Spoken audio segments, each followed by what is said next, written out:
everyone, welcome back to the beginner classes by Sampan Institute.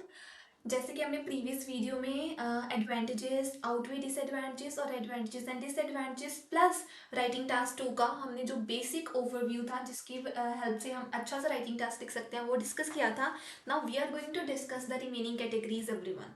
So we have already covered everyone the categories that were given to us here. Advantages and disadvantages भी हमने clear कर लिए हैं और do advantages and outweigh disadvantages हमने ये दो categories पिछले वाली वीडियो में कवर की थी. Today we are going to perform cause and solution, problem and solution, cause and effect. So without any delay, let's delve into our video which is about cause and solution type essay. So the first question here is, in the recent decades कि past में कुछ time में wildlife population and plant species have suffered a global decline. कि जो wildlife population है और जो plant की species है ना वो काफी ज्यादा क्या हो रही थी जी, खत्म हो रही हैं. What are the reasons for this, आपको बताना है कि इसके कारण क्या है, कि क्यों जो पॉपुलेशन और जो प्लांट की स्पीशीज है वो खत्म क्यों हो रही है, इसके कारण क्या, इसके रीजंस क्या है.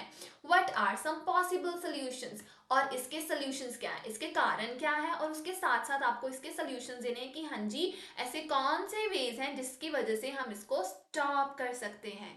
So let's everyone move into the intro. जैसे कि आपको पता है कि इंट्रो में आपने एक ऐड करनी है जी general line, then you have to paraphrase your task and you have to write down a thesis as well.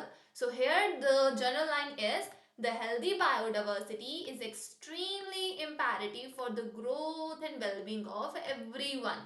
कि हर एक इंसान की ग्रोथ के वास्ते जो हेल्दी बायोडाइवर्सिटी है वो बहुत ही इंपॉर्टेंट है. सो हमने सिंपल सा एक जनरल लाइन ऐड कर दिया बायोडाइवर्सिटी के ऊपर, हमारे वातावरण के ऊपर. ये थी हमारी जनरल लाइन. अभी हमें जो हमारा टास्क है उसकी स्टेटमेंट है उसको पैराफ्रेज करना है. In the past few years, पास के कुछ सालों में, different species of plant as well as animal are jeopardizing. कि जो प्लांट्स और एनिमल्स की स्पीशीज है वो क्या हो रही है, वो खत्म हो रही है, वो जॉपर्डाइज हो रही है एट एन अलार्मिंग रेट. बहुत ही ज्यादा रेट से, बहुत ही ज्यादा स्पीड से वो क्या हो रही है, खत्म हो रही है.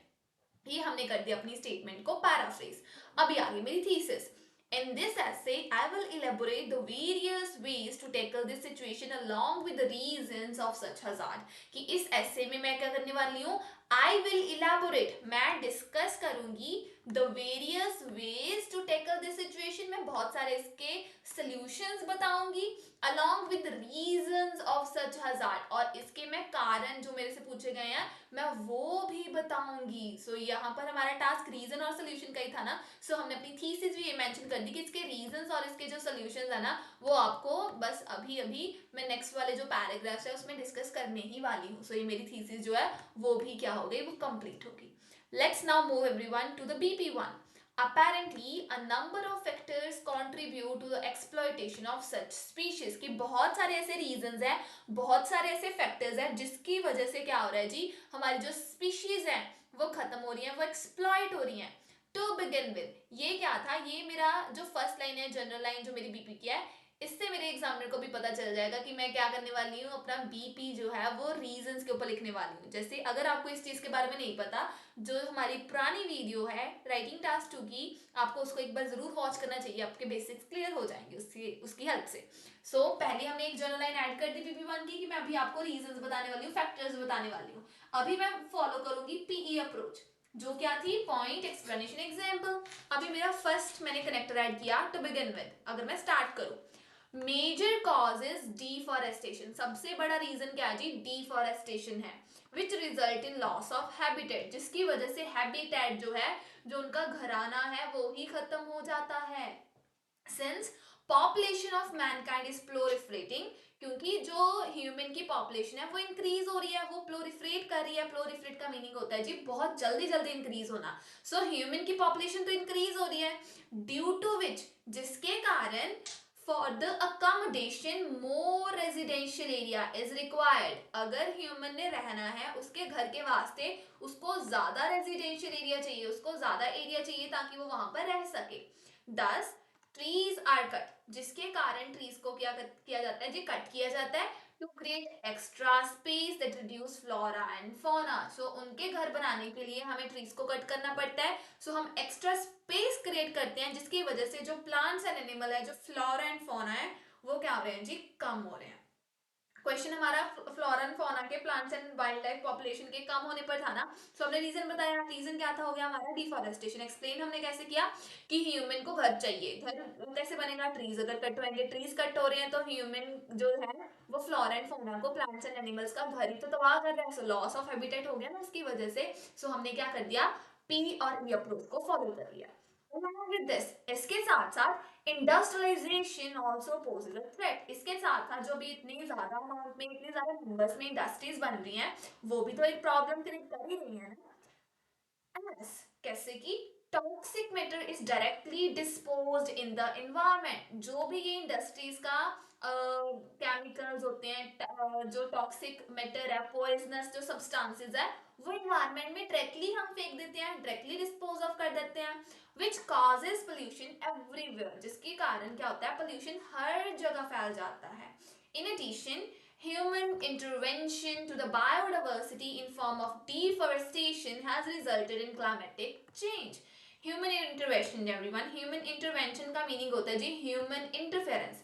जो ह्यूमन ने हर जगह अपनी टांग अड़ानी है, उसके कारण भी जो बायोडाइवर्सिटी में ह्यूमन इतना ज्यादा अपनी मनमानी कर रहा है, जैसे कि डिफॉरेस्टेशन कर रहा है, उसकी वजह से क्लाइमेट चेंज भी तो हो रहा है। ट्रीज ही नहीं बचे तो क्लाइमेट कैसे बैलेंस हो पाएगा। सो क्लाइमेट चेंज हो गया, जिसकी वजह से this climate change is not easy for vulnerable animal and plant species to adapt. So जो प्लांट्स और जो हमारे एनिमल हैं, जो बहुत ही रिस्क पर हैं, वल्नरेबल हैं, वो इस टेम्परेचर के शिफ्ट को बर्दाश्त नहीं कर पा रहे, उनसे ये अडेप्ट ही नहीं हो पा रहा। सो हमने क्या बताया, ह्यूमन का सारा किया हुआ है। ह्यूमन एक तो अपनी इंटरवेंशन करी जा रहा है, इंटरप्शन करी जा रहा है, जैसे डिफॉरेस्टेशन उसने की, क्लाइमेट उसकी वजह से खराब हो गया। अभी क्लाइमेट खराब हो गया, टेम्परेचर कभी ज्यादा ही है, कभी बहुत कम है। सो जो एनिमल्स हैं, जो प्लांट्स हैं, वो तो थोड़ी ना उसको अडेप्ट कर सकते हैं। सो इसके कारण उनका जो पॉपुलेशन है, उनका जो नंबर है, वो डिक्रीज हो रहा है, डिक्लाइन हो रहा है। सो ये हमारा नेक्स्ट पॉइंट हो गया। अभी ये हमने एक्सप्लेन कर दिया, इसकी एग्जाम्पल आ गई। तो exemplify, global warming has become a common phenomena world wide, कि पूरी दुनिया में क्या हो गया जी, ग्लोबल वार्मिंग एक बहुत ही बड़ा इशू बन गया है। Thus many species are facing extinction और आर इन इंडेंजर्ड लिस्ट। तो जिसकी वजह से बहुत सारी जो स्पीशीज है, या तो वो एक्सटिंक्ट हो रही है जी, खत्म हो रही है, या फिर वो इंडेंजर्ड लिस्ट में है जी, वो एकदम जो डेंजर में होती हैं स्पीशीज, जो जिनका सिर्फ 5 to 6 नंबर बच गया है, बाकी बस खत्म ही होने वाली हैं, उस लिस्ट में वो सारी स्पीशीज आ गई हैं। Lastly, hunting and poaching. Everyone, hunting and poaching, poaching भी हंटिंग ही होती है, जो हम ऐसे रेकलेसली एनिमल को मारते हैं, उसको पोचिंग ही बोलते हैं। So hunting and poaching either for pleasure, या तो आप अपनी खुशी के वास्ते, या फिर कमर्शियल पर्पस, बेचने के वास्ते, इज इम्बैलेंसिंग द नेचर। एक और रीजन आ गया कि जो हम ऐसे एनिमल और प्लांट्स को हंट कर रहे हैं, उनको मार देते हैं, वो भी तो एक रीजन है जिसकी वजह से एनिमल्स खत्म हो रहे हैं। Even though it is banned, yet some masses smuggle skin and parts of animals for high profit.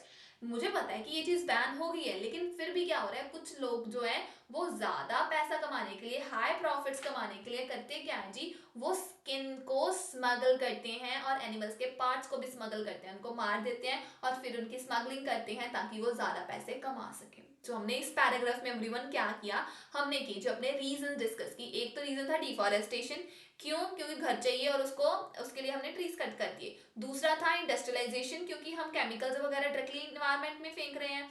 तीसरा था ह्यूमन की इंटरफेरेंस, डिफॉरेस्टेशन किया, क्लाइमेट में ही चेंज आ गया, एनिमल्स वगैरह अडेप्ट नहीं कर पाए। लास्ट आ गया जी हंटिंग, हंटिंग हम कर रहे हैं उनको, उनकी स्किन को स्मगल करने के लिए, जिसकी वजह से जो एनिमल और प्लांट्स की जो स्पीशीज है वो खत्म हो रही है। सो हमने एक बीपी में अपने सारे रीजन डिस्कस कर दिए by following the approach which is PEE approach. Everyone, let's move to the solutions now, क्योंकि उन्होंने सेकंड क्वेश्चन में ये भी पूछा है कि इसके सॉल्यूशंस क्या हैं।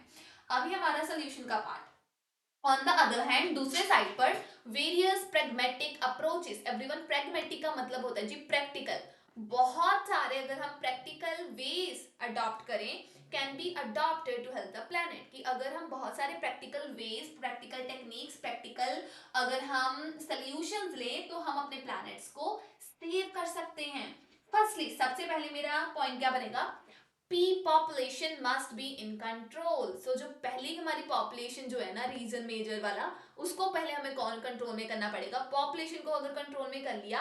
And citizens should be अवेयर्ड about environment, और जो लोग हैं उनको इन्वायरमेंट के बारे में हमें क्या करनी चाहिए जी, अवेयरनेस स्प्रेड करनी चाहिए। सो ये मेरा था फर्स्ट सोल्यूशन। कैसे, what is more, to balance ecological system, अगर हमने अपनी इकोलॉजी को बैलेंस करना है, afforestation in all parts of the world should be done, तो हमें हर जगह पर पूरी की पूरी दुनिया में ट्रीज लगाने चाहिए।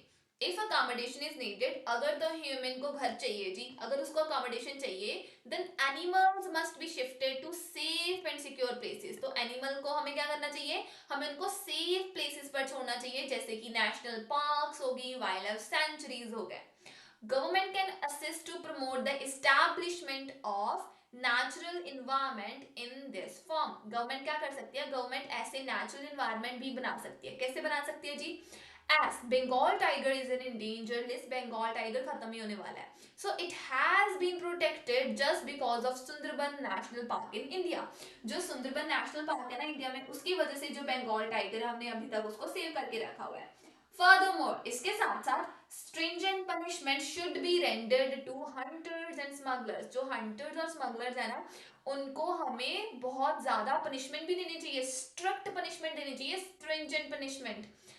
Secondly, people should conserve wildlife on an individual level. Human को अपने खुद के लेवल पर भी wildlife को protect करना चाहिए। अभी हम इसको explain कैसे करेंगे। People can stop to buy products made of animal skin.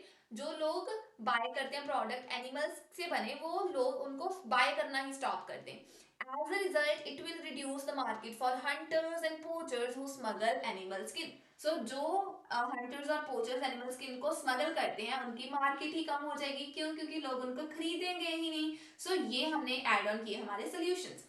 अगर आपने एक चीज नोटिस की हो, जो हमने अपने रीजंस बताए थे कि ये रीजंस है जिसकी वजह से एनिमल्स कम हो रहे हैं, वो हमने उसी रीजंस के सॉल्यूशंस यहाँ पर मेंशन किया है। डिफॉरेस्टेशन को हमने एफॉरेस्टेशन कर दिया, पॉपुलेशन इंक्रीज हो रही थी, हमने बोला पॉपुलेशन को डिक्रीज करो, टॉक्सिक मैटर को हमने बोल दिया कि नहीं नहीं, आप तो हर एक चीज को नेचुरल इन्वायरमेंट वहां पर क्रिएट करो। जो बायोडाइवर्सिटी खत्म हो रही थी, जो डिफॉरेस्टेशन की वजह से क्लाइमेट चेंज आया था, हमने बोला कि हर जगह पर ट्रीज लगाने स्टार्ट कर दो। जो यहाँ पर स्मगलिंग हो रही थी, हमने बोला उनको पनिशमेंट देनी स्टार्ट कर दो, राइट। हमने बोला कि ऐसे प्रोडक्ट ही बाय करने बंद कर दो। सो ये हमारे क्या थे, ये सारे हमारे सोल्यूशंस थे, और हमने उसी रीजंस के ही सोल्यूशंस दिए जो हमने अपने BP1 में लिखे थे। So this is the way everyone we link our task, this is the way we perform our coherence and cohesion in the writing task too. Now let's move to the conclusion. Conclusion here is, although human activities have led to depletion of biodiversity, कि no doubt human activities के वजह से ही biodiversity खत्म हो रही है, yet with proper regulations and system, लेकिन अगर हम proper rules and regulation बनाए, अगर हम system को adopt करें, these can be stopped, तो ये जो biodiversity खत्म हो रही है ना, हम इसको stop कर सकते हैं। Therefore, people की P जो है वो small आएगी। Therefore, people should strictly follow rules and government laws regarding animal and plant protection, जिसके कारण लोगों को क्या करना पड़ेगा जी, रूल्स फॉलो करने पड़ेंगे और गवर्नमेंट के लॉज बनाने पड़ेंगे, ताकि हम प्लांट और एनिमल्स को प्रोटेक्ट कर सके। So this is a way everyone we write down a reasons and solution task. एकदम ऐसा ही डिट्टो हमारे पास एक और टास्क होता है। वो कौन सा टास्क है जी, let me show you everyone. वो हमारा टास्क होता है this thing, What are problems and what can be done? So ये हमारा आ गया प्रॉब्लम एंड सोल्यूशन। जो हमने अभी अभी पास्ट में किया था, वो हमारे पास क्या था, वो था हमारे पास रीजंस एंड सॉल्यूशंस। अभी हमारे पास जो नेक्स्ट टास्क है, this is problem and solution. तो इस टास्क में आपने कुछ नहीं करना, आपने एक BP में अपनी प्रॉब्लम डिस्कस करनी है, अगले BP में आपने अपने सोल्यूशन डिस्कस कर देने कि हाँ जी प्रॉब्लम इससे क्या हो रही है और इससे सोल्यूशंस क्या हो रहे हैं। जैसे हमारे पास क्वेश्चन है जी, Today many people do not know their neighbors in large cities. आजकल ज्यादातर लोगों को अपने neighbors के बारे में पता ही नहीं है। What problems does this cause? इससे क्या क्या problems होती हैं? What can be done about this? इससे हम क्या क्या चीजें इसको solve करने के लिए हम क्या क्या कर सकते हैं? So everyone, let's get started with our intro. Intro is, human is a social animal. Due to this, it becomes necessary for masses to socialize. कि human तो एक social animal है. Social animal का मतलब होता है जिसको बातें करनी अच्छी लगती हैं. सो ह्यूमन को बातें किए बिना वो रह नहीं सकता, राइट। वो सोशल एक एनिमल है, जिसके कारण it becomes necessary for masses to socialise, जिसके कारण ह्यूमन को लोगों को बात करनी, सोशलाइज करना, एक दूसरे से मिलना, इंटरेक्ट करना बहुत ही इंपॉर्टेंट हो जाता है दूसरे लोगों के साथ। ये हमने क्या कर दिया, ये हमने अपनी जो इंट्रो है उसकी जर्नल लाइन बना दी। जर्नल लाइन हमने किसके ऊपर बनाई, हमने बना दी थी इंटरेक्शन के ऊपर, कि सोशलाइजिंग जो है ह्यूमन के लिए काफी क्रूशियल है, काफी इंपेरेटिव है, काफी इंपॉर्टेंट है। अभी हम करेंगे अपने टास्क को, जो हमने स्टेटमेंट थी उसको paraphrase. However, opposite of this is happening, लेकिन इसका opposite हो रहा है। कैसे हो रहा है जी opposite? In this modern society, individuals have no idea about their neighbors, कि आज के टाइम में ह्यूमन को तो कोई आइडिया ही नहीं है अपने नेबर्स के बारे में, अपने जो उनके साथ में लोग रहते हैं उनके बारे में। Neither people see one another, ना तो एक दूसरे को वो देखते हैं, not talk in a friendly manner, ना ही वो एक दूसरे से बातें करते हैं। तो ये हमने क्या किया, हमारे जो स्टेटमेंट थी उसको पैराफ्रेज कर दिया। The issues associated with it, issues मतलब प्रॉब्लम, जो इश्यूज, जो प्रॉब्लम इसके साथ लिंक्ड है, इसके साथ एसोसिएटेड है, विद पॉसिबल सॉल्यूशंस, उसके साथ साथ उसके सॉल्यूशन जो है will be discussed in detail in the upcoming paragraph. वो आने वाले पैराग्राफ में हम बहुत ही अच्छे तरीके से, बहुत ही डिटेल में डिस्कस करने वाले हैं। सो ये हमारी होगी जी थीसिस। अभी हम मूव करेंगे अपने BP1 और BP2 में। BP1 और BP2 हमारा क्या रहेगा, BP1 में हम लिख देंगे प्रॉब्लम्स, BP2 में लिख देंगे जी solutions.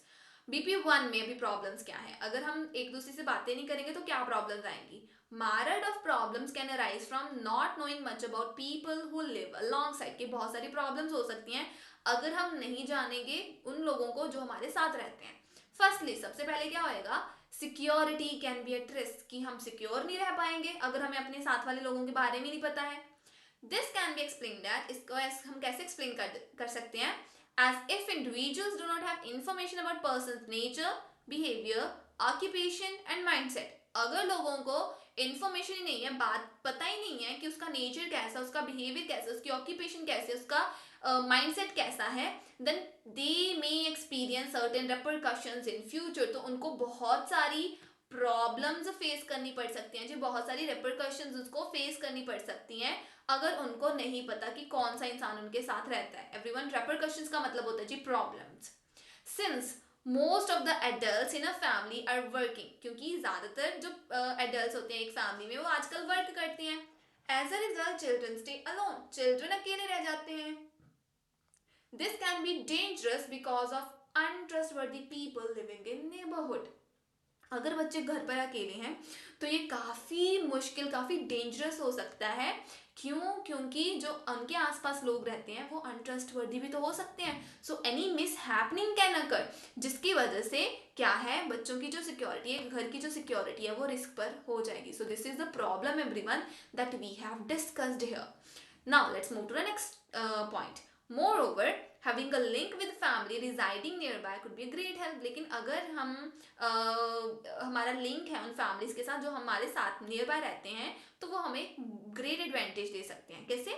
As in the absence of family members, अगर घर पर फैमिली मेंबर्स नहीं है, they can help the member who is alone at home। जो मेंबर घर पर अकेला है वो उनकी हेल्प कर सकते हैं, right. To exemplify, they can babysit, वो अगर तो बच्चे अकेले हैं तो उनको बेबी सिट कर सकते हैं। And provide care to elderly in health crisis, और जो हमारे पास ओल्डर लोग होते हैं उनको हेल्थ इश्यूज में वो हेल्प कर सकते हैं, बट विद डिटैचमेंट। लेकिन अगर तो वो अकेले रहते हैं, अगर तो वो डिटैच्ड हैं, एक दूसरे से अकेले रह रहे हैं, these can not be availed. तो वो क्या है, इन फैसिलिटीज का, इन जो हेल्प्स का जो बेनिफिट है वो नहीं ले सकते हैं। सो ये हमने बता दिया कि हाँ, अगर तो आप अकेले हो, बेबी सिट वगैरह और जो बुजुर्ग लोग हैं उनकी देखभाल वो कर सकते हैं, लेकिन अगर आप उनको जानते नहीं हो तो आप ये वाली हेल्प नहीं ले सकते। So this is a problem as well. Additionally, not having a link with neighbour may cause loneliness and depression, कि अगर तो आपको अपने नेबर्स के बारे में नहीं पता तो आप लोनलीनेस भी फील कर सकते हो और डिप्रेस्ड भी हो सकते हो। For people who are alone, वो लोग जो रहते हैं एक घर में अकेले हैं, अगर वो अपने नेबर्स को भी नहीं जानते तो वो लोनलीनेस भी फील कर सकते हैं, वो डिप्रेस्ड भी हो सकते हैं। Apparently, clearly, communication helps to spend time and create healthy bond। क्यों? क्योंकि अगर हम बातचीत करते हैं तो हम अपना टाइम भी स्पेंड कर सकते हैं और हम बहुत ही हेल्दी बॉन्ड्स भी क्रिएट करते हैं। But if they do not interact, लेकिन अगर लोग इंटरेक्ट ही नहीं करेंगे, individuals will mind their own business, तो इंडिविजुअल अपने ही काम में लगे रहेंगे, and stay in Holmes only, फिर वो सिर्फ और सिर्फ घर पर ही रहेंगे।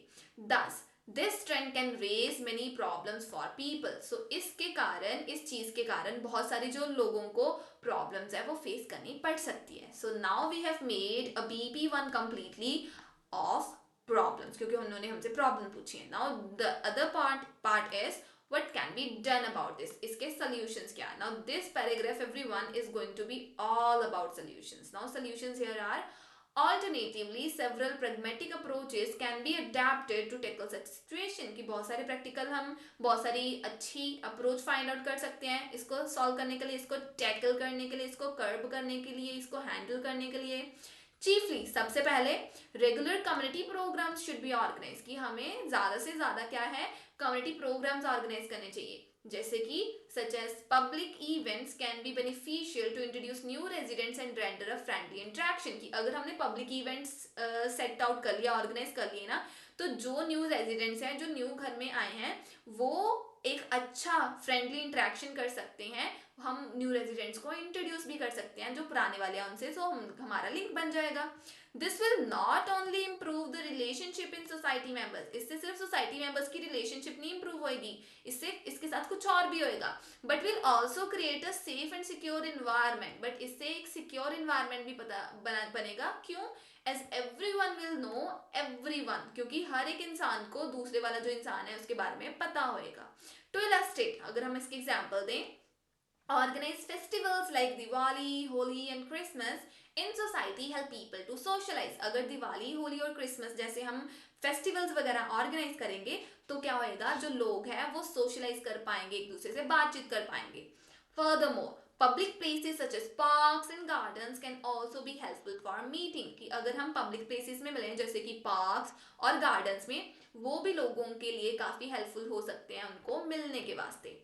People can talk, sit and share feelings with each other, अगर वो पार्क्स वगैरह में बैठते हैं तो एक दूसरे के साथ बातें कर सकते हैं, अपनी फीलिंग्स को शेयर कर सकते हैं इन एन इफेक्टिव वे, बहुत ही अच्छे वे के साथ। Hence it will help them to be familiar with their neighbours, तो इससे क्या होएगा, वो अपने नेबर्स के साथ बहुत ही ज्यादा फेमिलियर हो सकते हैं।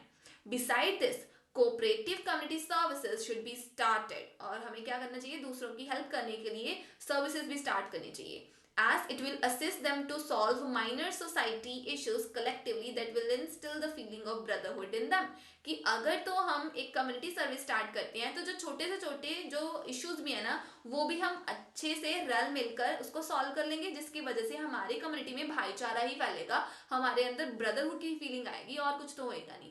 दस in difficult time they will support one another, so जिसकी वजह से अगर तो डिफिकल्ट टाइम होएगा वो एक दूसरे की हेल्प कर देंगे।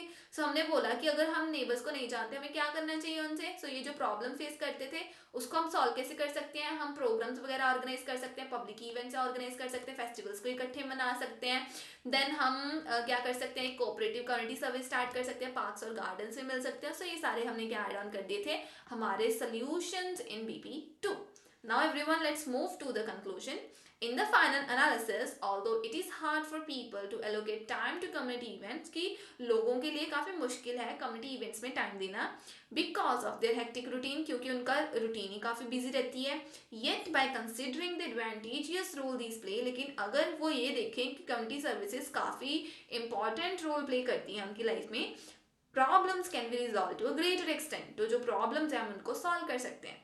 However, लेकिन collaborative efforts of the whole society are needed to create a friendly surrounding. So अगर तो सारी की सारी सोसाइटी इकट्ठी मिलकर एफर्ट्स करे तो वो क्या हो सकती हैं, वो ज़्यादा अच्छी हो सकती हैं एक फ्रेंडली सोसाइटी को, एक फ्रेंडली सराउंडिंग को क्रिएट करने के लिए। सो इस पर्टिकुलर टास्क में और जो हमने अभी पास में टास्क किया था उसमें बेसिक सा फर्क यही था कि जो उन्होंने हमें क्वेश्चंस पूछे हमने वही उसी को BP1 और BP2 में लिखना है। यहाँ पर उन्होंने प्रॉब्लम पूछी, हमने BP1 में प्रॉब्लम्स लिख दी। जो हमारे पास ये वाला अभी पुराना वाला टास्क था उसमें उन्होंने क्या किया था, उसमें उन्होंने रीजंस पूछे थे तो हमने BP1 में रीजंस लिख दिए थे।